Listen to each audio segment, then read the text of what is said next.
La saison culturelle de la scène nationale Equinox a été dévoilée la semaine dernière, une saison riche et éclectique. Son directeur François Claude va nous aiguiller.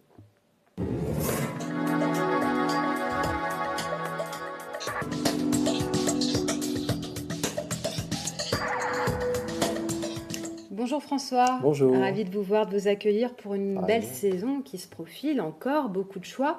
Alors, on va tout de suite parler de la tarification. Je crois que vous avez fait un effort sur une certaine population. Oui, alors d'une part, on n'a pas touché au tarif, rien augmenté, et par ailleurs, la catégorie qui allait jusque 26 ans l'année dernière, voilà, on l'a étendue jusqu'à 30 ans, et les gens qui ont entre 26 et 30 ans nous payeront 10 euros leur place et 8,50 € s'ils prennent un abonnement. C'était une manière en fait de faire un appel du pied aux jeunes couples qui s'installent dans la vie, qui achètent une maison, qui ont un enfant, qu'il faut faire garder. Donc voilà, il y a Ouais. ce petit appel du pied, cette petite perche tendue, parce que c'est un public que traditionnellement on perd partout dans le réseau des scènes nationales et qu'on aimerait D'accord. bien regagner ou maintenir parce qu'on les voit grandir, petits, collégiens, lycéens, Ouais. étudiants, entrer dans la vie active, et puis il y a un petit petit blanc, décrochage. c'est dommage. D'accord.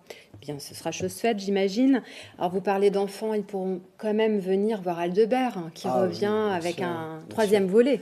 C'est Aldebert, enfantillage numéro 3, et puis c'est surtout une saison où il y a à nouveau 5 spectacles pour la petite enfance, Ouais.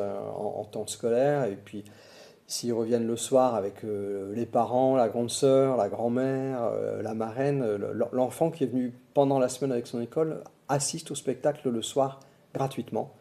Et l'adulte ne paye que 7 euros. Donc voilà, on est sur quelque chose de très, très abordable et qu'on multiplie tout au long de la saison pour éduquer le regard de ce jeune public. Très Ce bien. bouillon de culture, il est capital. Alors, vous parliez des trentenaires. J'imagine qu'ils seront très sensibles aussi à Mathieu Bogarts, Camille, et puis je pense aussi à Vincent de Dienne, parce que c'est toute Ouais. une génération. Oui, c'est vrai que c'est Camille et Mathieu Bogart, c'est de la chanson française encore émergente parce qu'il commence à gagner sur le grand public, mais pas tant que ça. Donc Ouais. voilà, on les a vus ces dernières années au bain-douche de Linière, chez nos amis, chez Mm. Jean-Claude et Annie. Et voilà, maintenant, c'est pouvoir les montrer devant 1 millier de personnes. Le printemps de Bourges est passé par là. Ouais.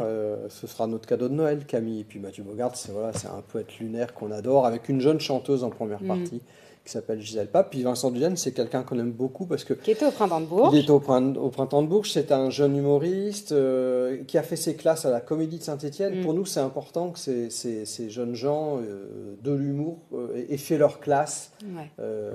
dans des écoles de théâtre et ça se sent sur scène tout de suite. Il y a une Présence, présence, ouais. une diction, une élocution Absolument. formidable.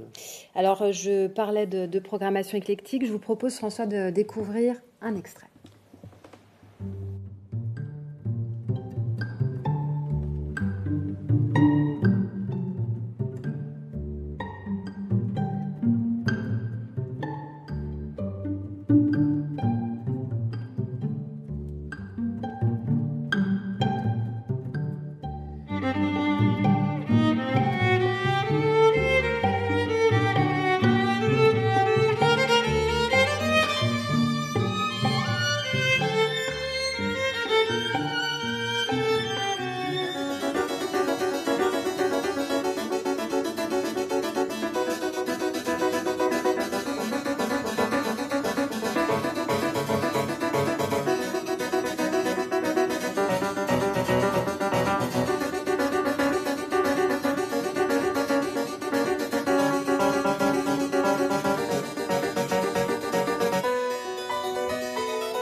Comment ça va, ta femme, tes filles? À chaque fois que j'appelle ici, tout va bien. Papa, ça fait plusieurs fois qu'il se retrouve à l'hôpital, c'est pas normal. C'est ça, les vieux. Jamais ça s'arrête, à droite, à gauche, tous les tuyaux cassés. On va pas prendre de décision maintenant. Tu vas aller trop vite, mais je m'énerve pas, c'est tout. D'accord. On fait comme ça, on fait comme tu veux. Je vais chez les parents le temps de trouver un appart et que ça se calme entre eux. Tiens, papa. Tes cigarettes. صح يا ربي. Maintenant, je respire.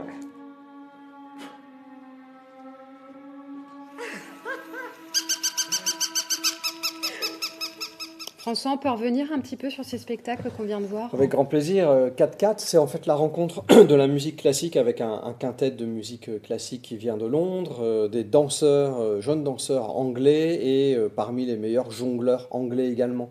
Et c'est l'hybridation, la rencontre entre trois arts, une manière d'inviter dans nos salles les mélomanes, les amoureux de danse classique et les amoureux de jongle, donc des arts de la piste. On adore ce genre de spectacle tout-terrain, un peu inventif. Le deuxième extrait, me semble-t-il, c'était Bach revisité par Violaine Cochard et Édouard Ferlet. C'est un programme qu'on a découvert à la baignoire Lac chez nos amis. Et c'est du Bach sautillant, gambillant, jazzifiant, qui vous met en joie, quoi. C'est jubilatoire. Voilà, donc on a hâte de les retrouver chez nous. Entre-temps, Édouard a sorti un deuxième opus d'hommage à Bach, pareil, dans le même esprit, un peu comme Jacques Loussier dans les années 60 avait revisité Bach. Et puis le troisième extrait de théâtre, c'est la vie en couple voilà, d'une famille maghrébine avec le père qui s'éteint doucement, cancer du poumon, une mère complètement dépassée par les comptes, l'administration, un fils qui remonte de Marseille qui a réussi dans les affaires, et puis son jeune frère et sa jeune sœur qui ont un peu de mal à s'en sortir. Une distribution maghrébine magnifique et peut-être un Molière dans quelques jours pour le titre de meilleur auteur francophone pour Nasser Djemaï. Et rapidement, deux autres spectacles à voir. Méduse qui était passé à Issoudun. Oui, alors Méduse a beaucoup bougé depuis qu'il est venu à Issoudun. C'est un graffeur bruxellois qui a mis au point ce qu'on appelle le human brush, le pinceau humain. Et en fait, il danse en vous tournant le dos et uniquement en se déplaçant avec les bras et les avant-bras et filmé à la verticale, ça dessine au lointain tout un bestiaire fantasmagorique, sous-marin, hippocampe, poisson, pieuvre, méduse, mais aussi taureau, nouveau-né. C'est hallucinant. Il est rejoint par d'autres danseurs qui ont pour la plupart étudié chez Alain Platel, le chorégraphe flamand, un guitariste, un batteur. Le spectacle est parfaitement au point. Je l'ai vu devant un public bigarré, familial et gens du voyage qui découvraient pour la première fois de leur vie du spectacle vivant.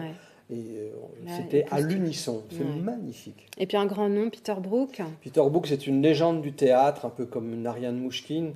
C'est un metteur en scène anglais qui vit en France depuis très longtemps, qui a découvert et rouvert le théâtre des Bouffes du Nord à Paris. Il a plus de 90 ans. Il a monté un chef-d'œuvre il y a quelques années qui s'appelait le Mahabharata, traduit par Jean-Claude Carrière. Et là, il nous donne un extrait du Mahabharata, 1h15, en langue anglaise limpide, surtitrée. C'est au lendemain d'une guerre qui nous pend au nez depuis des années, qui, on l'espère, n'éclatera jamais dans cette partie-ci du monde et le moins souvent possible ailleurs, où les chefs de guerre, au lendemain du conflit, s'apaisent, se parlent. C'est du temps suspendu, c'est de la poésie, c'est d'une grande douceur et c'est de la poésie. Très bien, François, on vous remercie, on n'a plus le temps. Merci de nous avoir guidés dans cette belle programmation. Merci de nous avoir invités. Merci.